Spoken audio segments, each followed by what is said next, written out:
our shirts on. Yo. I already have my shirt on, man. Oh, well, at least I got my pants on, so I'm good. So I'm not looking. I cannot confirm nor deny. So good afternoon, a little different time today than usual, but we had to do that because that's what we do.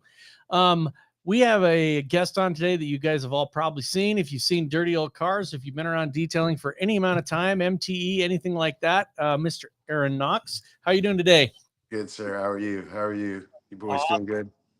So you've had your hands in stuff for a long time. I mean, you got like KxK, you got Red's Detailing, you got some new sauce, you got some wonderful little wiki stuff that we're going to talk about, but man, you got your hands in everything.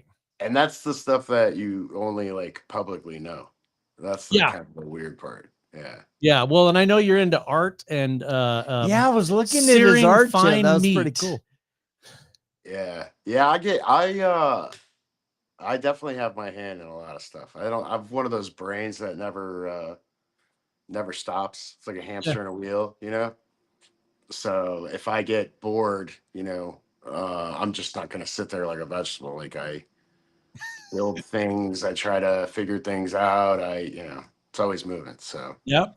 So you are, obviously you're Red's Detailing. If people don't know, tell us where you're at. Are you actually in Atlanta or are you outside of it? We're outside of Atlanta. Red's Detail Company is located in Marietta, Georgia, where every day is a holiday.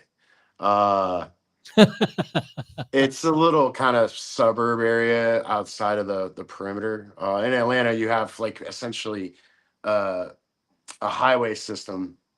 It does like an X, and there's a couple little like smaller highways, and it's a gigantic circle around the city of Atlanta. Yep. And that's inside the perimeter, and then everything outside the circle is outside the perimeter. So we're ITP. That's what they say around these parts. Nice. Outside the perimeter. So I think we should start calling that as Boise. We're outside the perimeter. It makes it sound like you're it's a little bit, it's like that razzle dazzle. Like you know what I mean? People are like, oh, they're OTP or ITP. Ooh. Makes you sound fancy. So let's start with my first introduction to anything that I haven't heard your name was the KxK. Yeah, KxK Dynamics. Okay. So let's talk about that because that's some pretty cool stuff. It's not bad. That company was created by myself, an individual named Andy Ward, and Jason Kilmer, aka the Sandman. We all came together in a culmination through, I think it was the Seaport's Finest group. Okay. And just immediately became friends. It's strange.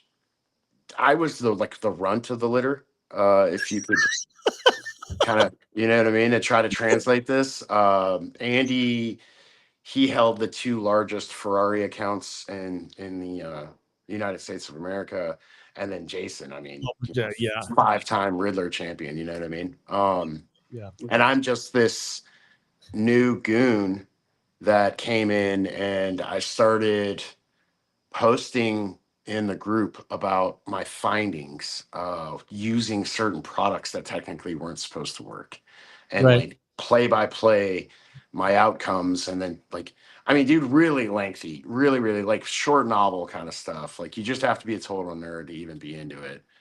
And it's at 10 o'clock at night here, the shop's been closed for 5 hours and I'm still, oh, look what happened to me, And I think Andy and Jason were working together at the time. They were handling accounts, you got a $5 million car. There's only one person you want wet sanding in that, Yeah, exactly. Jason Kilmer. Yeah. So exactly. So they were working together at the time, and I think Andy was like, who is this kid? Where did he come from? And the way that I was working and the things that I were doing were challenging everything that really was known. And that immediately struck a chord with them, especially Andy. He can kind of read between the lines. And when you get, and you guys know this because you've talked to a million people, when you get to a certain level of like education and understanding and like actual working knowledge in this field with various paint types, cars, so on and so forth, products, you start to develop this like lingo, the way that you speak about things, the way that you speak about the operation of things, like, and if you're versed in that particular like level, if you will, I don't want to call it level because we're all like equal in this game. I'm just, you know, like the level of conversation, comprehension, and understanding, you immediately gravitate to the other person that's saying that, you know? And it's like, you know, if I'm sitting here talking about scribbling on paint, like there's only a handful of people that know that term, right? Or fluffing paint, like, you know, stuff like that. So like when people hear that, they're like, wait, I know what that is. And they want to be more in depth in the conversation or meet that person. And then they kind of slowly but surely build a network. And that's essentially what happened. And I don't know if either of you've met Andy. But I haven't met Andy. No. I No. know I've met Jason. I went to a training at the Rad Company, and Jason was there, and we got. It was That guy is freaking amazing. I was like, okay, I suck, and Jason brings the heat. So Andy's like, he's a great guy. He really is. He's a very family-oriented gentleman. Originally from Connecticut area, and he does this thing. He gets this like really high-pitched voice when he gets excited. He's one of those like kind of robust individuals with his character. So like, you know, that kind of stuff.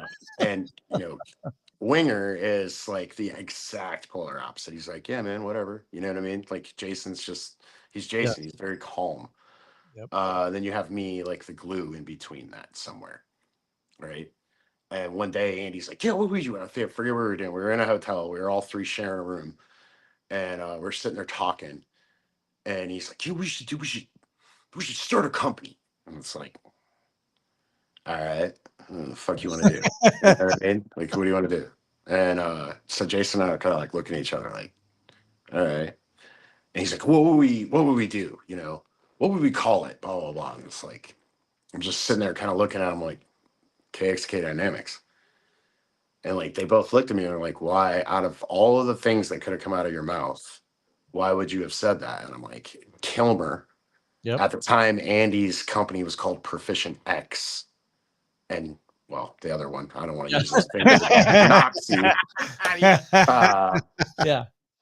So that's essentially what the acronym stands for. Is it was actually kind of that's freaking awesome. That's a good story too, because it kind of leads in where you're, you know, how you got where you're going. And the cool thing it was about the training with Jason is I started out as a kid in body shops restoring cars. Same. So it was like, you know, these big, nasty, you know, metal sanding blocks. Real steel shit. You can't do PDR on. Long blocking. And so then when you go with Jason and he's like, this tiny, and you're like, dude, come on. And then you start using it and you're like, okay. And then you're like, damn it, I've been doing it all wrong. Yeah, it's how you hold the block, how your feel, your feedback, all of that. You know, we designed that product. They were actually at an MTE one year, and I'm here at Reds. I'm in Bay 6. I've never been big on the like being out and being seen thing. That was all very new to me. They made me get better at that. They challenged me because I have a lot of social anxiety at times because I'm an overthinker. So that's a blessing with that particular characteristic. But I was in Bay 6 and I call him. I'm like, look, I got it. You know, what you got? What you got? And I'm like, every day of my life, you know, I used to wear these Dickie work shirts before I started using the PPF shirts, if you will. And I, in my breast pocket, I would always have one of Jason's tiny little sanding blocks, because here our definition of paint correction is completely different than the standardized, you know, run over with a machine, however many stages, blah, blah, blah. Like if you come into this facility and you say the word paint correction, you're starting at $2,500 at least. And I am going to try to safely take every defect that I can out of that vehicle. Right. And I'm talking about on my back, under the rocker, looking at stuff like that, right? And around the exhaust housing on Porsche. Yeah. And so with saying that, I have an extended amount of time sanding OEM finishes. And that was one of the things that I always had, because I'd be clearing a panel and there'd be that one asshole, right? So I would just scuff it and move on. And that's, you want to make a small sanding block, I go back to what you were saying about body shops, the hoof with the body blocks. Yeah, but in body shops, you never had the ability, like in old school stuff, like if you're storing like a 50s car, right? And I know you're into some of the older stuff, rat rod stuff, you got a drip rail up on the top. And it was always these guys right here with no fingernail, with no fingerprints. You're just in there, or you're doing something like I would do, where I take a utility knife and cut up a paint stirrer to make one, right? Yeah, or a yardstick, rulers. Yeah, exactly. So now you've got the ability to do that. And this is funny, but years and years ago, I took a horse stall mat, which is this thick rubber stuff, and I cut out little blocks, and I would use those. Yeah. You were ahead of the game. No. He was a fucking visionary, and he didn't even know it. That's exactly, when I die, they're gonna be like, that dude was a fucking visionary. He's the real KxK. No. Yeah, we know that. When I got my hands on those, I was like, this is absolutely freaking awesome, because there's so many. I actually like all the different sides of them. There's sides with little tiny angles, 45 on the top you can get in. Yeah. So that you were already detailing, obviously you've been doing this for a long time. So how long have you been in the automotive industry with paint correction, detailing, and sanding and stuff? It's very strange, because the older I get, the less I want to count. You're at right now, we're in 2024. Yeah. 26 or 27 years out of the 42 that I've circled the sun. Yeah. Yep. Wow, man. Yeah. So how long have you had Reds? Reds is coming up on 13 years. Wow, that's awesome. That is awesome. And I want to go back to what you said about your level of paint correction, because I think so many people get caught up in that as an ego thing. But the way I look at it, it's like, that's your niche. That's your Burger King, right? When they come to Reds, they know what to expect, because that's the Whopper they get from Reds. If they go to some guy down the street that's, $600, they're getting a different level of service. They're not getting the gourmet burger. They're getting literally McDonald's, and they're okay with that. But I think that when you get to the level where you've been somewhere for 15 years, people know what they're going to expect, right? If all of a sudden I came into your shop tomorrow, there was no training, and somebody came in and said, hey, get that new guy to correct my car, it's not going to be the standard that your customers have come to know, because I'm not following your procedures. Correct. Well, so I think of things a little different. All right. I think we've all gotten caught up in the ego detailing. That was something that I avidly train for diversity now. And the reason that I do that is predicated on exactly what we're talking about, which is that level of paint correction. And it is safely. So like everything is ferrous or non-ferrous red, diagrammed, charted, multi-point inspections across the panel. Wow. So that the client has an overall awareness of the health of their vehicle, right? You go to a vet with your animal, they're going to tell you about your animal. You want to know about the health of your animal, right? Yeah. And I look at my vehicle. I mean, my Porsche is my baby. I love that car. If I were to take it being serviced, I want to know. If I take it to the Porsche facility, I want to know how many mils I have left on my brakes. I want to know, what my oil quality is, my air filter quality. Like, it gives me a better perspective of the relationship that I've established, right? So with the paint correction aspect, I did that really because I, didn't want to give away the house for nothing. Yep. I got really tired of working for free. And then I realized I had to have like a come to Jeeves meeting with myself here, where I'm like, what are you doing?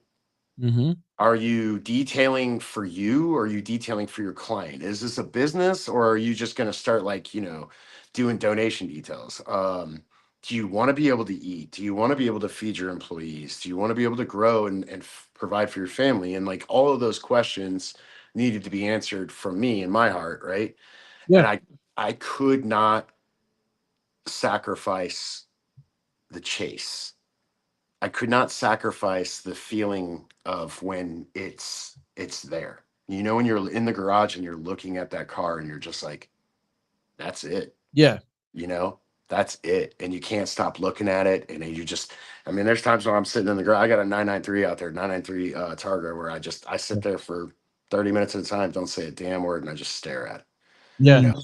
And I think that is an exact, that little soundbite there. That is the problem that I see right now in the detailing industry, is that everybody needs to understand where they're at. And they try to compare themselves to somebody else. And it's like, you get somebody from Alaska that's like, I can't seem to get any ceramic coatings. What am I going to do? I just got done fighting this bear with a 357 Magnum, and now I need to polish this Hyundai. Yeah. You're in Alaska. So you got to look at your market and what you want to get into. And I don't knock anybody for where they're at. Right. No. I mean, people We all started from nothing. Yeah. Yeah. So, and then people that have got car washes, that's a great thing. That's a good moneymaker. It's all where you want to be in life. And I think that's what, if people could just take a breath and say, where do you want to be? And what is it you're actually trying to do? Sure. You know, I did that. I couldn't sacrifice what we just talked about. I couldn't do it. I couldn't not sand a car. I couldn't not aim for better than I was the day before. And I knew that was going to be a thing, and that like I couldn't overcome that. So I was like, okay, I need to be a business owner now. Mm-hmm. And how do I make that advantageous for growth? And I realized that it was very simple. You can offer all of them. And ideally, from a consumer standpoint, I want to go to the one-stop shop. So if I need a single stage polish and a 1 year ceramic coating on my daughter's car because I'm sending it to college, I can do that. If I want a medium level because I know it's a driver, but I still want it to look good and I spent a lot of money on it, I can do that. If it's a show car,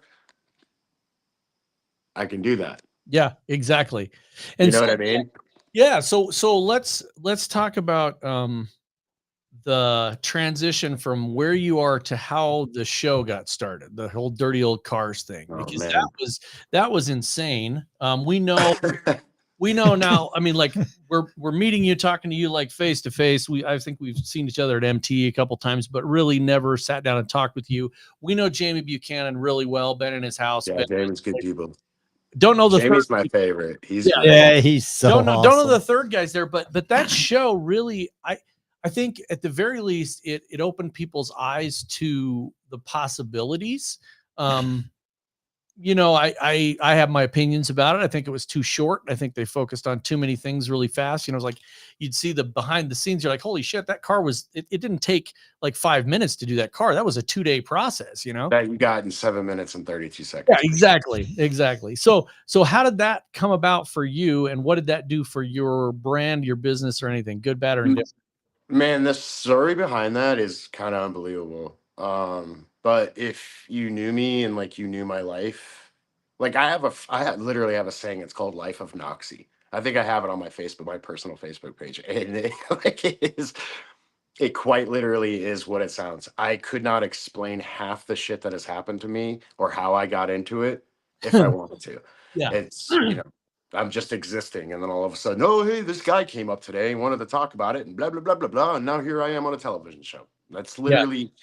They reached out. I believe they were watching my Instagram. And I am very free and I like to have a lot of fun, but I also inform on my Instagram page. So they reached out. I thought they were full of shit. I'm like, yeah, let me go. Okay, you're a television production network. Okay. I was like, no, you want me to send my credit card number? And the lady's like, look, I would love to get on a call with you. And I'm like, I don't want to buy your credit card processing. You know what I mean? What are you shilling me? Yep. And then it was like, it changed. It was like the scouting agent, I think, at first. And then like the boss, like the actual person who reports to the network was like, no, I need to get on a call with you. And I'm like, oh, okay. All right. So I set up a call and it was real. Like she was like, we're from ITV America. We're a production company. We produce television shows, and we have a network that is interested in doing automotive related television show. And we follow your Instagram, and we think that we follow your social media, and we think that you're a great fit.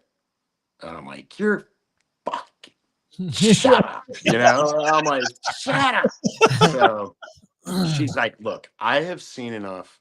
My story's a little different. I talked to Jamie about his story. His story's a little bit different. I talked to this lady just the way we are, having fun, talking shit. And she's like, tell me what it is that you guys do there. I'm like, I don't sell cars. I don't build cars. I was like, we make shit pretty. It's really hard to explain. Yeah. Take your time. She was like, do it. And then she's like, if you don't mind, I'd like to press record. And I'm like, wait, what? She was like, I would like to record this. And I'm like, okay. This is just progressively getting weirder, right? Yeah, could you You please want to film me now? She's like, you unbutton that top button and make it a little sexy for me. Like, Jesus, what is about to happen to me? I'm like, you know what? Fuck it. I'm going to go on a limb. And we're talking. And I think she asked me some question. She was like, what's one of the nastiest details? No, what's one of the craziest details you ever did? And I told this story about an interior job that we were doing. And it was like a middle ground, low key car, like just like a Toyota Camry or something, right? And I popped the boot on this thing. And it's customary here for us to put everything that we find inside the vehicle into belongings categories or belongings bags, and then put it all back into like one area of the vehicle, allow the client to look through what they want, maybe discard a couple of clutters, whatever, right? So I popped the boot on this thing, and there's like this black leather bag. I'm like, I don't think anything of it. It's like a bowling bag kind of deal, like a duffel, mini duff. So I grab it. Well, I wasn't paying full attention, and I grabbed like one of the two handles, so it opened the bag. And in the bag, there's like 25 dillies, dog. I mean, some of like these, like Thor's hammer, my boy. And I'm like, I have no idea, right? So you can only imagine, like, you stumble upon that and you're like, what kind of freaky shit is this? It's a sweet lady sitting in my lobby. She's probably, sipping on a sweet tea. So awkward. And then come to like after my imagination and everybody else at the shop has run a while. We had fun with that one, right? Oh yeah, I'm sure you did. Yeah. And I'm like, do not touch those. Do not take those out of the bag. I swear to God. Because the next thing I can imagine, sword fighting. Oh yeah. The javelin and all this wild shit, right? So, we clean the car, put it back. She's Viola Con Diaz with C's. And come to find out that she worked like they have, like, you remember the Avon ladies that would walk, they'd build their network and sell the makeup. Okay. So they have like ladies romance parties. And this is geared for the ladies. Oh my gosh. That might want a little extra, pow pow when the hubs is on business trip. I don't know. But that's what she specialized in. And all of those were her field samples so that they could get a better gauge on what they were working with. And anyway, that was probably one of the craziest. Yeah. So she went through it. She was like, what was one of the nastiest? I'm like, dog shit. This guy had a fucking Great Dane in the back of his Suburban. It had explosive diarrhea. And when I say explosive, it literally was like a balloon popping. The guy, and I went around. And so it's like, time got away from us though, because we're just sitting there talking shit and laughing. And it's like an hour and 30 minutes later. Yeah. And she's like, oh, this is all I need. And I'll be in touch. That's all I need. Dilly the dinosaur. Bag of dillies and bag of dillies, dog shit. I'm good. Just in case you boys want to sign on a TV show, that's all you got to talk about. Don't forget the two most important things: a bag of dillies and dog shit. Oh my God. Yeah, she's like, I'll be in touch. I'm like, okay. And it was like a month later. And she's like, hey, I need, it's good news. We put together something for you. And I saw that you have tattoos. I need to know if they're doing clearance now, right? I want to know if anything you have on your arm is like offensive or gang related or anything like that, right? And I'm like, okay, this is taking a different dynamic. Yeah. Excuse my pun. We just got done talking about KxK. But and then it was like, okay, I'll be back. Send pictures, blah, blah, blah. And it's like, we're going to do a background check. Like, what the fuck is going on? I'm like, who am I working for? Who is this for? Yeah. And the whole time it was, we can't tell you. Just keep going. And I'm like, all right. But like the enthusiasm that was coming from him was like the thing I think that kept me on the hook, Mm-hmm. right? Because she was so excited. Like she'd be like, it was like, you ever talk to somebody that's like on the phone with a big sale and they're like, oh yeah, oh, absolutely. You know, you're selling that big job and it's like, oh yeah, will you guys polish my gas cap house? Oh, absolutely. Oh, we'll do that for free, John. Don't worry. Yeah. That's how she was talking. And I'm like, this is getting crazy. And then it was like crickets for like 3 months. And then this new dude came on and he was, you know, blah, blah, blah. And like, oh, your background check passed and you guys are good. And, you know, are you still interested? Yeah. And then it was like another 3 months passed. And I remember sitting there, you know, Tang had just left. He wanted to go home. I think he was going to the gym or something. Or he wanted to stop and get some chicken. I don't know. And, you know, I'm sitting on the side of the building and I'm smoking a cigarette and my phone rings. It's some phone number I don't recognize. So automatically, and then the shop phone rings. And it's after hours. And I'm like, okay, well, I'm dedicated to that one. I'll go answer it. I pick it up and it's the guy. And he's like, I've been trying to reach you. Where have you been? What's going on? Are you okay? I'm like, what the fuck? I'm like, yeah, buddy, I'm fine. I'm at work. You know, like, what do you need? What's going on? I just want to let you know, I need you to sit down. Okay. He's like, you sure you're interested? Yeah. Yeah, I'm still interested in finding out what the hell this is about, right? And then he's like, I'm too far along not to be. A year later, almost, I think it was. Yeah, I'm very interested to find out the tail end of this story, right? And he's like, I need you to sit down. I was like, all right, I'm sitting down, buddy. I wasn't sitting down. And he's like, congratulations, you just got signed to the History Channel. And I'm like, what? Yeah, I'm standing over here in front of my cabinets, and I'm like, I gotta call you back, man, and just click. Fucking guy. I hung up on him, and I remember holding on to the counter and just kind of like, there's very few moments in your life that you'll ever experience this truly, where you get so shook, good or bad, that the room literally is spinning. Right. And that was one of those moments for me. Yeah. That was one of those moments for me. I was like, this is not real. This is not really happening. I don't know what the fuck I did to deserve this.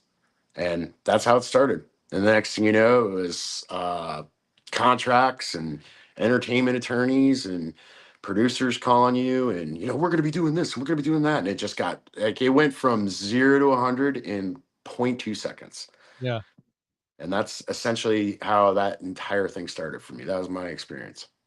That is cool. I was, you know, I'm excited the show happened. You know, we watched it and my kids were excited because it's, you know, the industry that we're in as well. And kids love that show. We had a little girl come up there just the other day. She was like, right when I walked in, and she couldn't have been older than 7. I'm like, you like cars? Like, what is this? You know? Oh yeah. It's funny how it was kind of appealing to that side of things, but it was partially because, you know, the growth shit. Sure. And then partly it was just because of I think it's the dynamics of the personalities, you know? Yeah. Yeah, I would agree, you know. So you've got the two guys that sell cars. They were just sort of level set. You've got Jamie, who's completely off the wall. Just his voice alone is just, hey man, yeah, Mac Daddy, come on, we're gonna clean this car, man. Jamie's definitely got an interesting. And that is literally his personality. I mean, I know. And we had so much fun because Rod and I went on set with them when they were recording some of the episodes, and they're like, let's.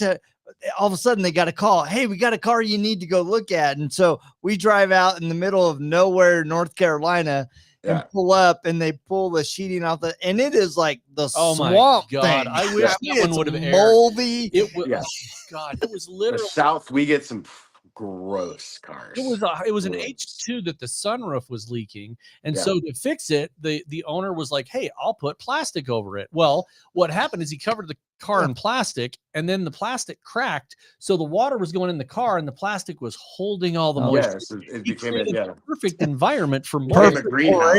Oh yeah, there were like a geranium and a couple ferns growing in his pasture. The way to describe it is the mold from the top and the bottom was almost touching each other. You know, it was bad. It was, but I think that the appeal of that it was there. I just think that they needed to reformat it a little bit. But I agree. I think, you know, when I remember, it got crazy. I had one of the executives from History calling and wanting to talk pretty regularly.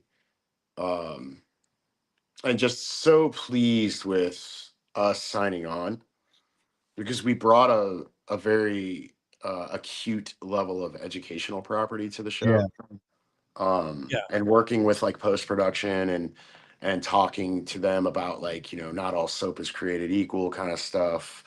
It was wildly fascinating, but it was cool to talk to him. And I remember giving him this like little bit, and I was like, look, man, I was like, I appreciate the like, oh, it's so gross. And then the after is great, right?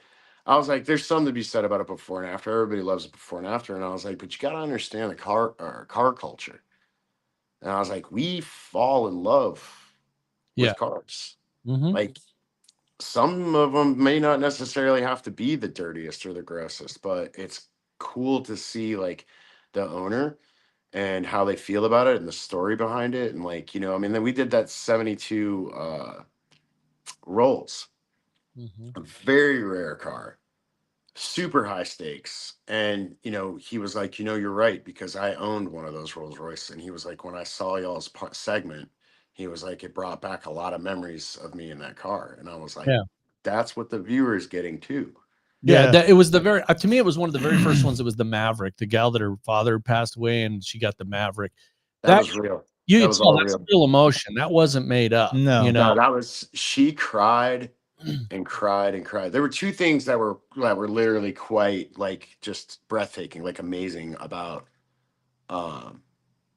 that episode was that and it chokes me up because she was in the most immense pain over losing her father.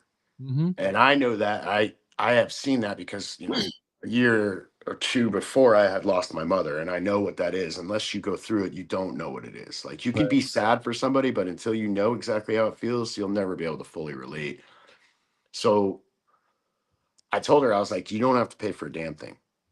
And we had that son of a bitch hauled out of a basically a mechanic's backyard.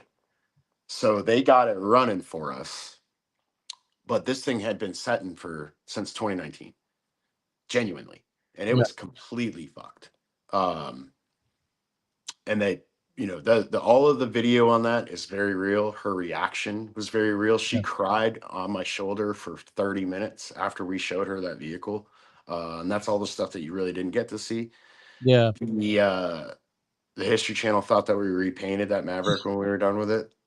Yep. They called the executive producer and they were like, there's no fucking way that they detailed that car. And he was like, I watched it.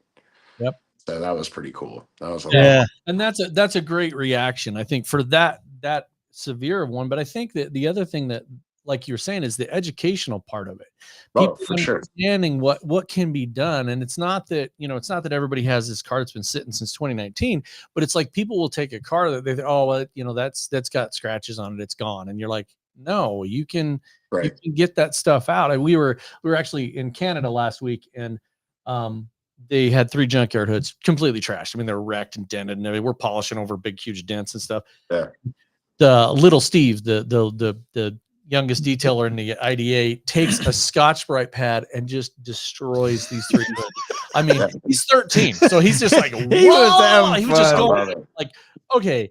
And Bob Myers from Lake Country's like, we're never getting those scratches out. And so then it was kind of a challenge accepted. Okay. So there's a couple of us with rotaries going, oh no, we can get those out. And we it was a repaint. It was like 6.5 mils. I mean, we're like, there would have been no questions on me. I wouldn't even have said anything to anybody. I just been like, yep. Oh, we did it. We went to town. We did it. And he's like, holy crap. And I'm like, so I think it's understanding that, but at the same time, so many people get caught up in that ego that you were talking about, that they can see like a bird etching and they're like, no, I can get it out. I can get it out. I can get it out. It's like 3 mils, 2.8, 2.5. Okay, you're done. And they keep going until they burn through it. And that, I think that's part of the art of what detailing is knowing when to quit. I mean, like if somebody brings a car into you and you're like, yeah, no, this thing's been polished to death. There's nothing else we can do. You know, there's something we can do. We can put a new surface on it, but I'm not going to be able to polish out a surface that has 1.2 mils. So, you know, you take your 2024 GMC and go away. Yeah, we do that literally all the time. And I think that was a benefit of the show. You know, in my eye, I really wanted to bring an overall awareness to, I love bridging gaps. That is like, it's my thing. If some of the products that I have assisted in bringing to market, that was it. Performance Cut, that's one of them right now. That's one of my newest things. Not a shameless plug, but I wanted something that would compete in the compound sector, but also compete in the mid-step sector, and I wanted to bridge that gap. And I think that was one of the things with the show. It was bridging a gap, and even with the Rid Sticks, like we were talking about the Rid Sticks, I think that's the theme of this podcast right now, right? The Rid Sticks, I wanted to create something that gave detailers confidence, but assisted body shops. Because at the time when before that product was created, you had body shops and you had detail shops. Yeah. And there wasn't this like, yeah, we hate you. Oh yeah, well, we hate you too. And blah, blah, blah, blah, blah. And like detailers didn't know how to sand. They didn't want to sand. It was super dangerous. Like, no, paint's only as thick as a cellophane was predominant, right? It was like this fear factory kind of shit. And I'm like, nah, we can create something that'll instill confidence, and it bridged that gap. And it's one of the world's largest selling sanding blocks to this day. Yep. Yeah. And I think that the product you're talking about right now, there's something that bridges the gap between a compound and a mid-level.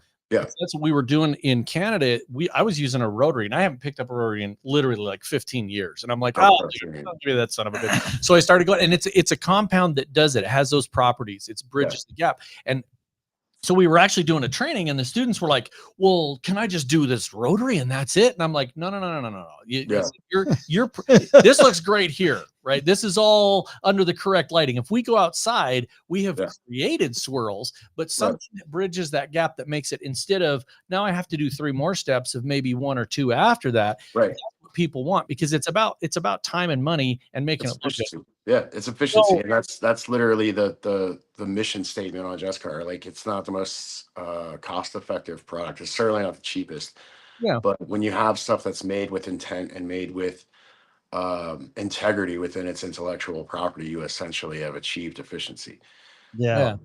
So, like with the show, you know, I think that with the show, the biggest thing I remember saying to all of the producers, and my producer, like my locational producer, that woman right there, I have the utmost respect. She was responsible for counting cars. She was responsible for Pawn Stars. Like, she's literally a legend in the field. And talking to this woman and just being able to like share the same space with her and like all of the experience, it's like she was talking about this hanging out with 50 Cent and producing something that 50 Cent was doing. She was talking about it like you and I would talk about somebody that we know in the industry. Like, it's like nothing to them. You know what I mean? Like, knowing fucking George Carlin. Are you kidding me? That dude's a legend. What do you mean? She's like, oh yeah, I worked with him all the time.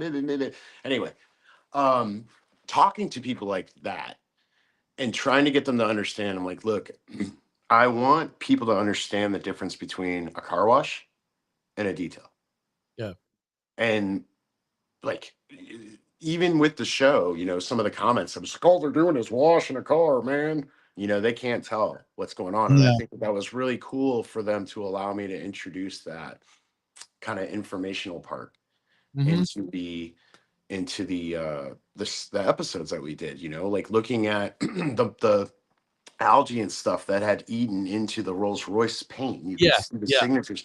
That took us, I'm not exaggerating, that took us almost 45 minutes for them to get their cameras and the lighting just right to be able to see that. And the whole crew, I mean, we had an Emmy-nominated director of photography here. I mean, this is what he's been doing all his life. And he's like, what do you? And it was almost at the exact same moment where I was like, it's this etching. It's a little circle that has resided down into the actual surface. All of them at one point in time were just like, because they saw it. Yep. And that was it. I was like, that's detailing. And they were like, no. Like, no, that. And I think it's those aha moments. Like, my wife bought a new car a couple weeks ago, and I had my 21-year-old daughter. I said, we're going to put a ceramic coating on this because mommy doesn't like to hand wash cars, so we're going to do whatever we can.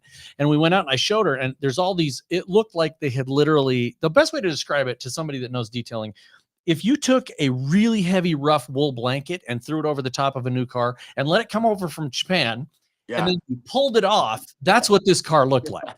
And so I'm showing her, and she did the same thing. She's like, why are there all these scratches in it? And I'm like, exactly.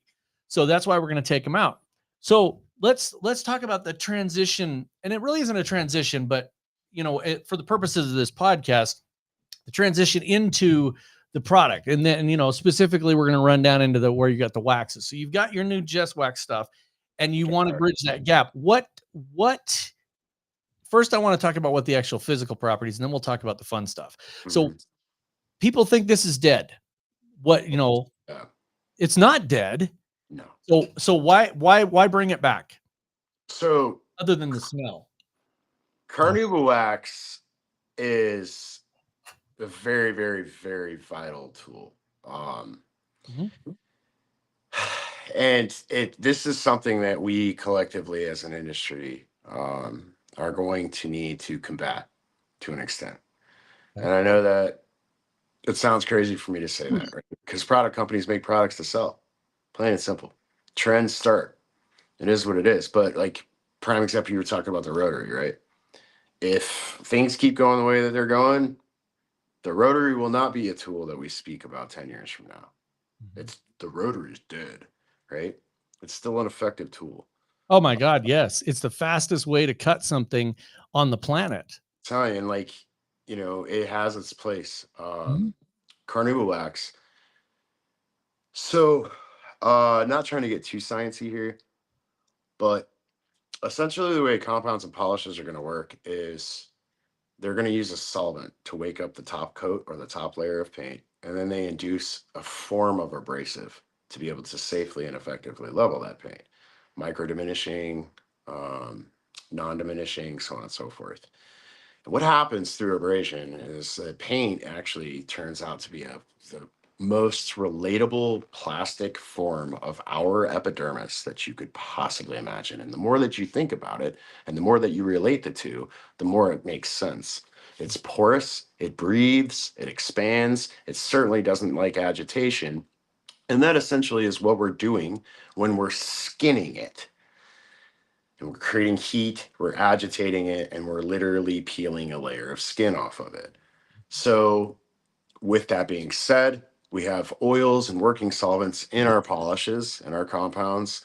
And that's essentially what allows us to, one, hydroplane across the surface, but two, more importantly, feed it. And that's what rejuvenates the color, the luster, and the shine.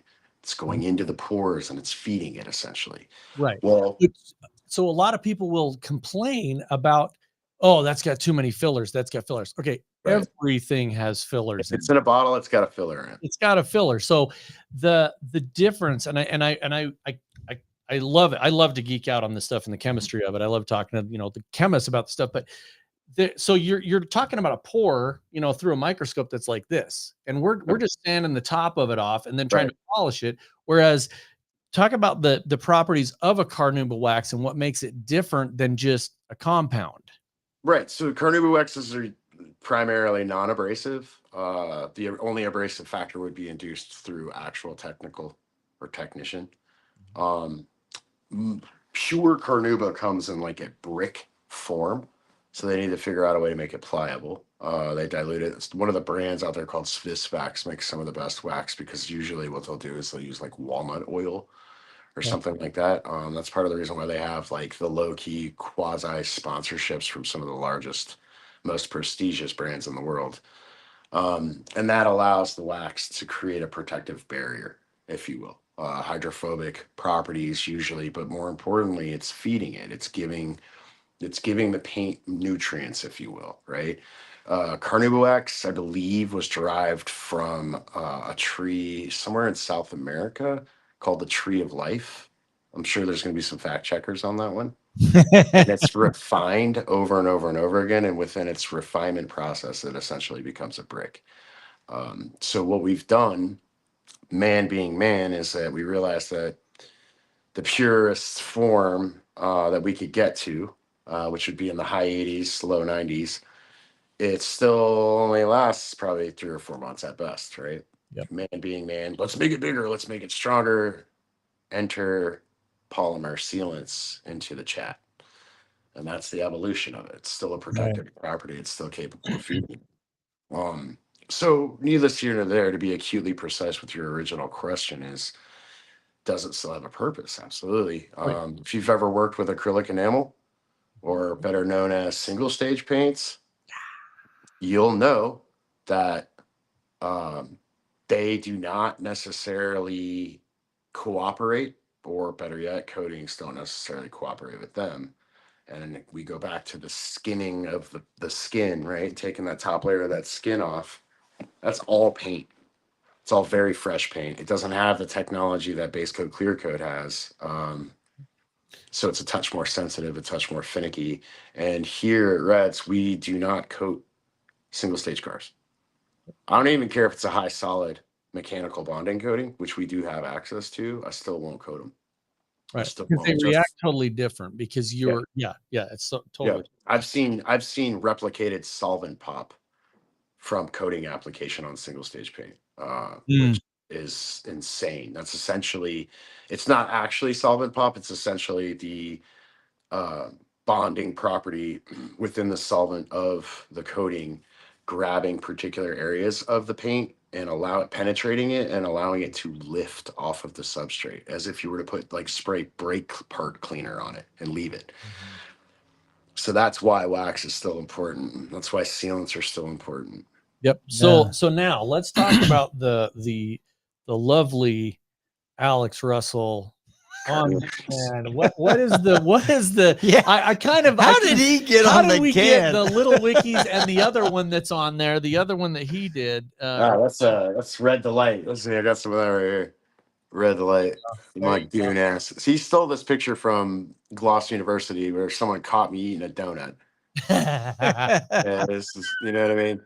And then he had like a rendering made. So now I look like Bigfoot wearing headphones, eating a fucking donut. This is not flattering. Okay. Dude on it, man.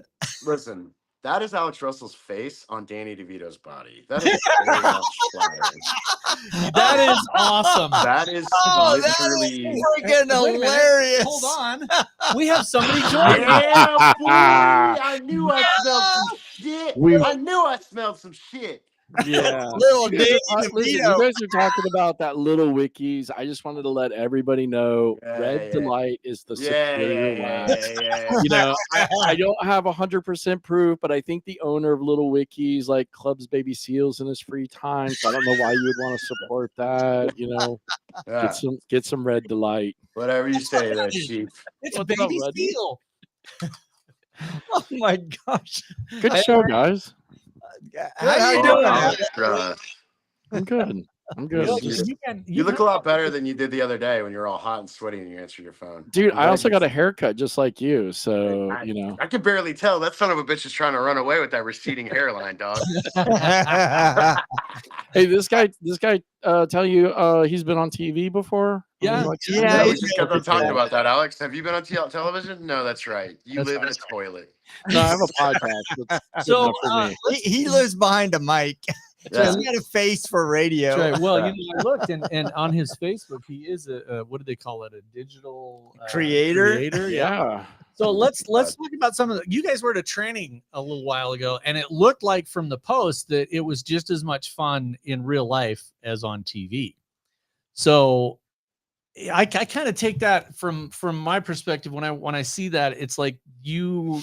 Eron, you're like that guy all the time. You like to have fun. You're informative, but you make it fun, right? You're not that Gestapo. Oh, yeah, I tell you right now, mediocrity and formality are not in my wheelhouse. I can certainly do it. I can apply it when necessary, especially in like, you know, transactional periods of product development, business, that kind of stuff. But for the most part, like if I have my way, I want it to be an experience that everybody enjoys.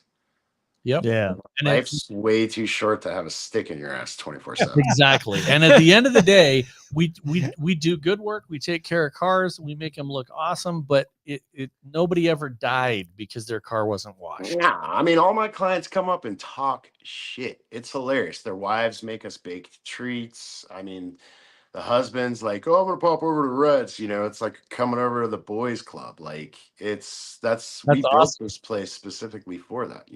We have clients that'll come up and just want to see what's in the garage, just talk about the cars. Wow, what is cool. that? Yeah, That is cool. That's the way it always is. And that goes to your point, back to the show, it's like trying to help the producers understand that there's more to detailing a car and car aficionados more than just the before and after shot. Yeah, 100%. I mean, listen, I love Wayne Creaney. Wayne's great. I really do. But he's fucking boring.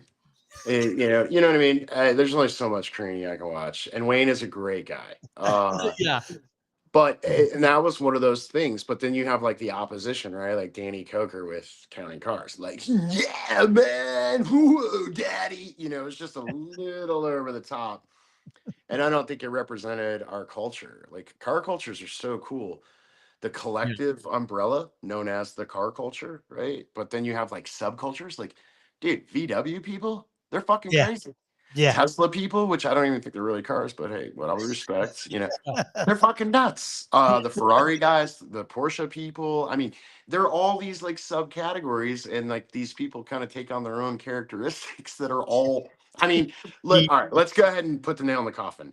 Every detailer on the planet knows the Corvette guys. Yeah, exactly. Enough said. Cut off Levi's Hawaiian shirt, white Reeboks trainers, white New Balances with the ankle-high socks. Jorts. Absolutely. Yeah. Gotta have the jorts. There's a California Duster stuffed fucking somewhere in that car.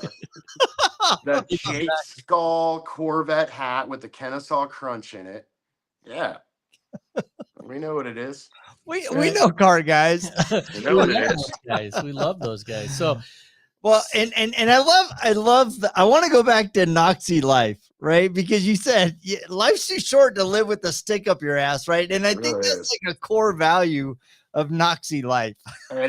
Genuinely, man. And then like that's the thing. And I'm not knocking like any other organizations, any other businesses, or any other like trainings or trades. Like I just do things differently. I've lived different experiences. I have a lot of gratitude in life, and like it's very, very interesting to me on a social experiment to see the amount of information retention capability in an individual when they're having fun as opposed to when they're sitting in a classroom being lectured. Oh yeah, without a doubt. I mean, it's so effective that even Alex Russell can learn. Exactly. So let's talk about first off, what is the deal with this? Is there a competition to see who sells the most? Is there anything going on behind the scenes? Alex, you gonna tell him about this or what? Is it just fun? Did I tell him about what? You tell him how the wax started up. Are you gonna actually talk, or are you just gonna sit there and look at it? Yeah. So the wax started up with I got bamboozled into this. I was sold a wild hair schemed idea at MTE. Knoxy came running over to me. And he's like, I'm going to get my own wax and I'm going to put your face on it. And I was like, of course you would, why not? And so he tells me all about it. I go home. I'm like, I can't let him be the only one. So I reach out to Rick, and at Angel Wax. And I said, hey, can I get in on this deal with Knoxy? And he said, oh, that would be great for you guys to have, two waxes against each other. The whole time Knoxy's like, dude, this is going to be the greatest thing ever. We're going to be millionaires. We're going to be waxinators. millionaires off of 50 tubs of wax.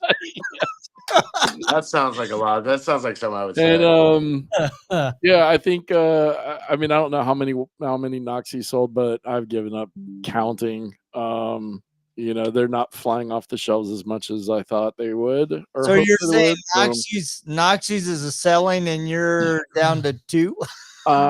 No, I think Knoxy bamboozled me and thinking that this was going to be a great idea, and I'm sitting on a bunch of wax. For stepping in the pond with the big boys, son. Yeah, I don't know what to tell you. I'm in Amsterdam. He didn't look like if you didn't look like the Penguin on Batman, Yeah, you know, Right.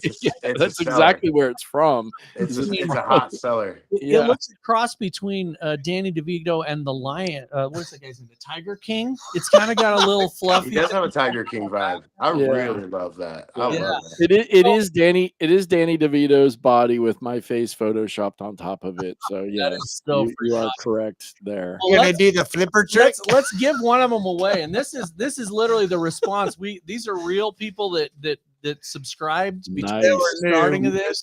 Your listeners love you a whole lot more than my listeners do. Well, I mean, you obviously can see why. Well, yeah, I mean, they don't look like a booby. That's right. We do rockers here at RoadFS. Yeah. We'll pull the one out of that. All right. We have no freaking way. Unbelievable. He's watching the Holy show. Shit, Hans closing. Nice. Everything, dude. He won our last contest. Unbelievable. Hans is a winning ass dude. Dude, that's this funny. Is yours. Number 6 of 50 autographed. You're the man, Hans. Unbelievable. And that's crazy. That is insane. That is insane for real. There you go. He won brother. our TRCMA giveaway. Now he wins this one. He won. I think he won the bid on the One Wing Challenge. One of the One Wing Challenge things. Are these all Hans? No, I promise. No, they're not. This is somebody else. You got Nicole, Charity, Eric's in there. Yeah. You got Robert Van Stackelberg. You got Magic Hands 1. We're gonna be in. We're gonna be there. We're gonna go there in November. So we will bring this. I will personally hand this to you, Hans. Yes. That's awesome. So there was what number was that box? 6. It's number 6. So it should have. I think it has a Thug Life keychain. No, that's staying here. That's right. This ain't that cool, Hans. Look right here. This is all about that Thug Life here. That Thug Life, baby. Oh, look. He's somebody. Alex doesn't even know what to fucking think right now, dude. We got Thug Life out. We got Wax getting going to Hans. Yeah, the Thug Life definitely hit me in the feels. I will say that. So Hans told me that he just put a thing up. He literally just wants us to give it to somebody else. So he's paying it forward. Yeah, he's gonna. Knoxy, he said you already hooked him up, Knoxy. He's getting hooked. He's getting hooked. Yeah. All right, Nicole from our training last week. Oh yeah, Nicole in Canada. Rims and trims. Rims and trims in Canada. Two gals that own a detailing business. Nicole and Charity. You got it. That's you, baby. Nice. Yeah. So we will get that out to you. Awesome. So cool. Well, on a personal note, I really appreciate you guys coming on here. This has been awesome. I basically reached out of the blue and said, hey man, we got to do this. This is so cool. And I appreciate you reacting the way you did and just getting it right over to us. Thank you. Of course, man. I thought that was a great idea. I wanted to say thank you for supporting it. And then obviously doing the giveaway. That's cool as hell, paying it out. Yeah. That's awesome. And Alex, you've always been I'm still looking for the text message for some Reds Delight. I don't know. Maybe he'll come next week. We'll do that another time. That's awesome. Well, man, thank you so much for taking your time, Aaron. Of course. It was awesome. It's been a great conversation. Best part of this podcast was talking to you guys until this shithead showed. Yeah, thanks for letting me crash. I had Rod up the other day, and I was like, "You guys got a call-in number? I can call in and heckle." And he's like, "Nah, we'll just send you the link." And you just dude, no, we're glad you came. My only call-in number is like 1-800-bullshit. No, this has been a great conversation. Fun, so keep up doing what you're doing. I think it's awesome. It helps elevate the whole industry. Both of you guys, and we'll do some more fun stuff in the future because this is awesome. I love giving stuff away. I love seeing other people succeed, and the trainings are awesome. Love watching your content. So thanks, man. Yeah, thank you guys. Thanks, guys.